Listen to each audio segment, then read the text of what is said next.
أولئك الذين اشتروا الضلالة بالهدى فما ربحت تجارتهم وما كانوا مهتدين.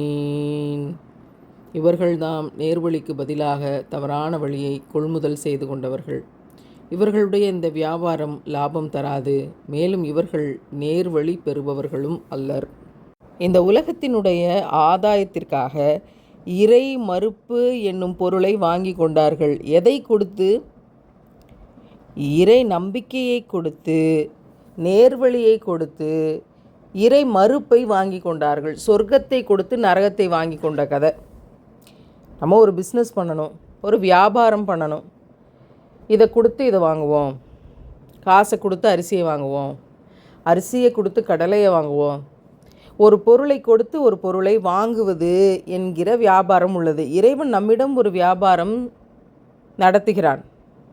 நீங்கள் நன்மையை செய்யுங்கள், உங்களுக்கு சொர்க்கத்தை தருகிறேன். நன்மையை கொடுத்து சொர்க்கத்தை வாங்குவது.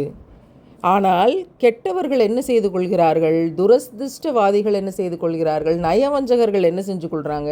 நல்ல விஷயத்தை, நேரான வழியை கொடுத்துட்டு, அவங்களுக்கு எல்லாம் தெரியும், எல்லாமே சொல்லப்பட்டது, எல்லாம் தெரிந்தும் கூட நேர்வழியை கொடுத்து அதற்கு விலையாக இந்த இம்மைக்காக, இந்த கார் பங்களாவுக்காக, இந்த பணத்துக்காக, இந்த இந்த சந்தோஷங்களுக்காக, இந்த பதவிகளுக்காக, இந்த இச்சைகளுக்காக, இந்த நஃப்ஸுக்காக, இந்த உடம்பு சொல்கிற ஆசைக்காக, உள்ளம் சொல்லுகிற ஆசைகளுக்காக எனக்கு சொர்க்கம் வேணான்னு சொல்லக்கூடிய இவர்கள் நேர்வழியை கொடுத்து தவறான வழியை வாங்கி கொண்டார்கள் அப்படின்னு இறைவன் சொல்கிறான்.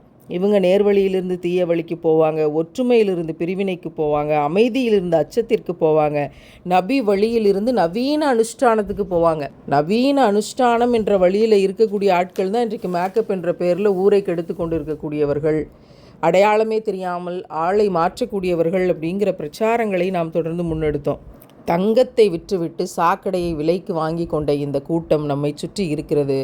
வல்ல ரஹ்மான் இந்த துஷ்டர்களிடமிருந்து நம் யாவரையும் அவர்களுக்கெல்லாம் நபி வழி தெரியும், கருணையாளர்களுக்கெல்லாம் கூட பின்பற்றுவதாய் படிக்கிற போதே பிறகு நவீன அனுஷ்டானத்திற்கு சென்று விட்டார்கள் செய்கிறது. இப்படி ஒரு கூட்டத்தை விளக்குவேன். குர்ஆனையும் குர்ஆனின் வெளிச்சத்தையும் யாவருக்கும் நீ நேர்வழியை தருவாயாக.